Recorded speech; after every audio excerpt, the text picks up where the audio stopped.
Pinapatawa mo ako ah. Ayan ang gusto ko sa'yo, Dili. Ha, Gimaras Island ako, Ate Daphne. Ay, sa island kayo. Ay, kilala mo pala yung isang kasamahan namin na nagbaluhara din. Nang baluha, ano din, kasama din sa parang nang baluhara din. Taga Gimaras Island siya. Mabunay apelyido, Del. Del. Mabunay yung apelyido niya. Ganito apelyido niya, Del, oh.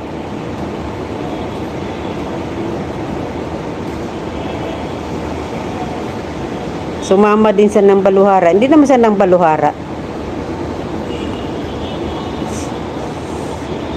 Sumabay lang. Sumama lang siya sa mga ng baluhara.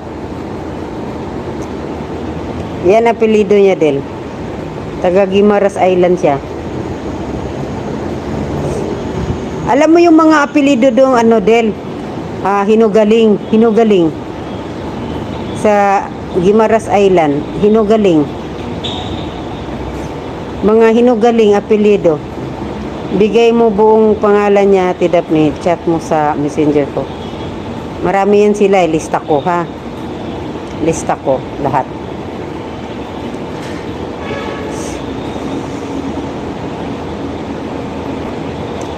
$6 million in the house. Maraming salamat. Alam mo pala yon din. Pag wala kang trabaho din, kwentuhan kita.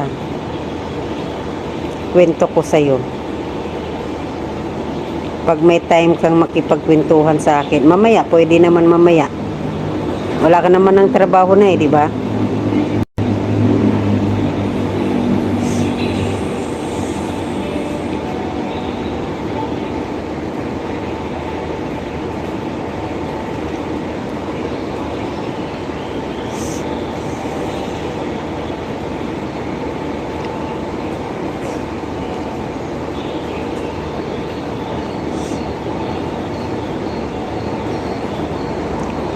Eh, ganun talagang mga taong diter. May ganyan talagang mga tao. Di natin sila masisisi. Kwento mo sa akin pag nandyan na ako sa Maynila, Ate Daphne. Hanggang magdamag tayo magkwentuhan. Yun lang. Yun lang, magdamag talaga. Baka kulang pang magdamag.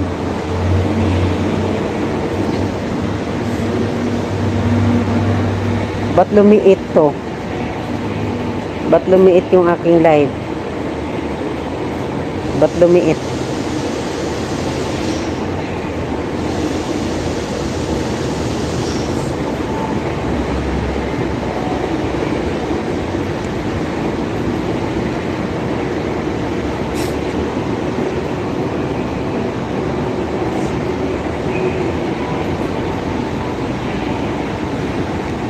Yung binigay ko sa yung pangalan nung una, yun talagang ng Baluhara. Yun talaga, number 1. Yung binigay ko sa yung pangalan, yun talaga. Tapos marami nang sumunod. Marami nang nakisawsaw. Marami nang nakisawsaw din. Bukod dyan, marami nang nakisawsaw.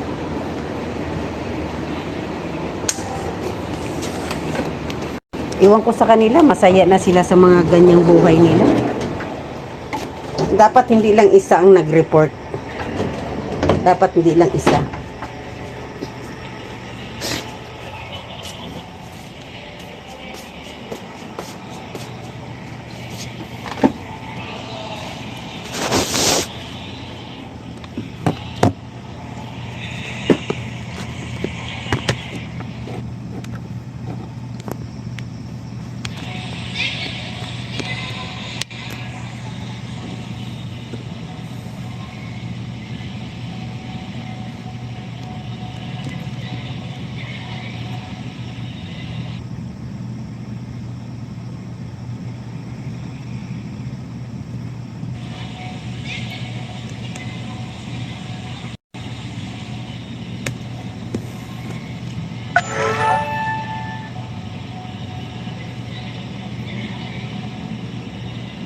Dapat nga marami ang mag-report para di ma-activate ang channel niya.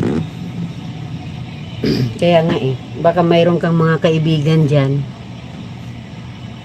na may YouTube, yan, pwede naman.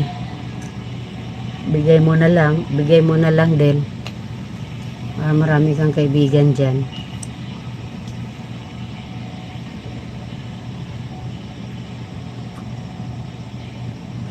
Ba't nakita mo yung video kung paano niya kami inaano? May mga video siya dun para malaman mo kung anong dahilan.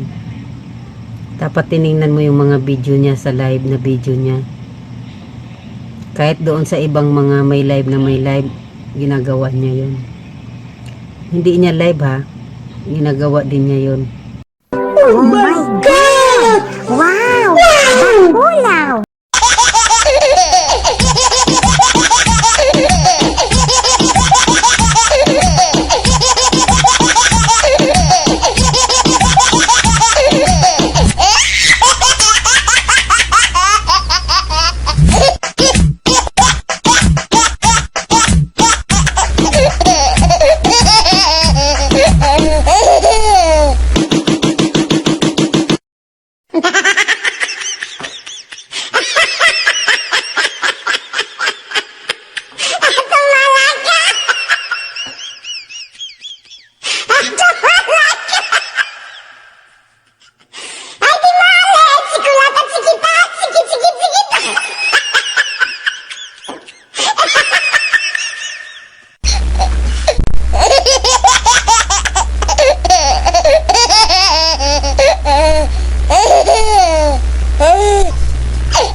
Oy, oy, oy, oy, oy. Ayan, napaka-perfect niya. Napaka-perfect niya magsalita, 'di ba? Dinig yun naman siguro mga kapatid, 'di ba? So ayan, kung ayaw nyo maging katulad kay Bakulaw sa ganitong pagmumuka, iwasan nyo ang ganyang ugali mga kapatid, 'di ba? Napaka-perfect niya talaga. Ayan. Sasagutin ko lang sa pagsabi mo sa akin na balahura ako dahil sumama ako sa mga umalis sa Team Kuroda. Ayan, alam na alam mo yan sa sarili mo Bakulaw kung ano yung naging dahilan kung bakit nagkawatak-watak yung Team Kuroda, di ba? At wala ka sa desisyon ko, wala kang karapatan para pigilan ako na umalis sa Team Kuroda, kaya hindi lang once, twice na kinaladkad nyo yung pangalan ko, lalo na ikaw. Ngayon, kinaladkad mo na nga ang pangalan ko sa bunganga mo, hindi ka pa nakontento, kinaladkad mo pa pati sa comment mo, di ba? At gusto ko rin sagutin na kami nga, ang dami nga naming umalis sa Team Kuroda, maging admin at ilang sa mga members, never namin mag-isip na mag-report ng mga channel kahit ganun kami kagalit sa iyo at lalo na sa mga kampon mo, di ba? Pero ikaw, anong pinagsasabi mo sa live mo? Na unti-unti mo kaming i-report sa mga channel namin. Tanong lang namin, anong ginawa naming mali sa'yo para gawin mo yon, di ba? Naku, Bakulaw, wala kaming ginagawa sa'yo, alam mo yan. At ikaw talaga ang nag-umpisa, simulat sa poll lang. Umalis ang mga ilang mga members at mga admin sa Team Kuroda dahil hindi na gusto ang pamamalakad ng isang Team Kuroda, di ba? At alam nyo yan, mga Bakulaw, at alam ng kampo nyo yan, di ba? At kasi kung maayos kayong kung hindi kayo nagsimula ng mga issue na yon, hindi kami umalis, 'di ba? Buo pa rin yung Team Kuroda, 'di ba? Pero sa mga issue na mga tinatahak nyo, 'di ba? So kaya nga nag-umalis kami dahil ayaw din namin na magkagulo pa, 'di ba? Na humaba pa yung issue. So kami na nag-adjust, 'di ba? At ako, sabihin nyo na hindi ako gaano katagal pa sa Team Kuroda. Pero syempre, nadamay rin ako. So, di ba, may karapatan din ako magsalita para sa sarili ko, di ba? At wala kang karapatan doon para pigilan ako, di ba? Ang tanda mo na Bakulaw, ang tanda mo na magparespeto ka. Kung gusto mo na respetuhin ka namin, umpisahan mo sa sarili mo. Di ba? Kasi kung ikaw yung may pag-iisip na, na tama yung pag-iisip mo, isipin mo Anong plano mo? Ano ang pinagsasabi mo na unti-unti mo i-report yung mga channel namin kung ikaw may pag-iisip, di ba? So, yung mga, yung mga taong madumi ang pag-iisip at kung ano yung mga pinagsasabi, yun lang yung ugali, kaya ugali mo yun, di ba? Kaya grabe ka, oo, sagad sa buto ang ugali mo, grabe ka. Pero, yun na nga, di ba? Wala tayong magagawa dahil meron talagang tao na ganito yung ugali, di ba? So, ang hiling ko lang sana sa iyo, mag-move on ka na dahil move on na kami sa issue, bakulaw. Nangyari na ang dapat nangyari, kaya mag-move on ka na lang. At ito pa, kung ano may nangyayari sa live nyo na binabash kayo or may dumadating na mga sa point na pinapasukan kayo na ibabash kayo, huwag nyo sa amin isisisi dahil wala kaming kaalam-alam.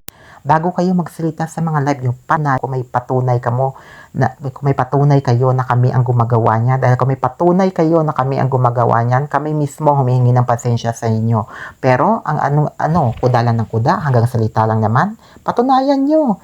Dahil kami, kung bawat salita namin dito, bawat salita ko dito, may patunay kami, may ebidensya kami, bakulaw. Lahat ng screenshots, screen recording, meron kami. Pero itong sinali ko na na presentation sa iyo na para sa iyo to, hindi ko na sinali dito dahil baka isipin niyo, ibalik niyo sa amin, kami hindi maka-move on. Kaya kung ano yung mga kapatid ang naririnig niyo sa live nung una pa lang narinig niyo, kagabi lang yan nangyari, kagabi lang niya kinalagad yung pangalan ko, di ba? Kagabi na niya ako pinagsabihan na balahura, di ba? Ang galing mo magsabi. Kung makapagsabi ka sa kapwa mo tao mo, kung ikaw na yung perfect sa lahat, di ba? Isipin natin bakulaw. Tao lang tayo, lahat tayo may sarili tayong mga baho, hindi tayo perfecto na tao, kaya wag kang maging perfecto diyan. Isipin mo ang lumalabas sa mga bunganga mo, sa bibig mo, isipin mo muna bago mo sabihin. 'Di ba?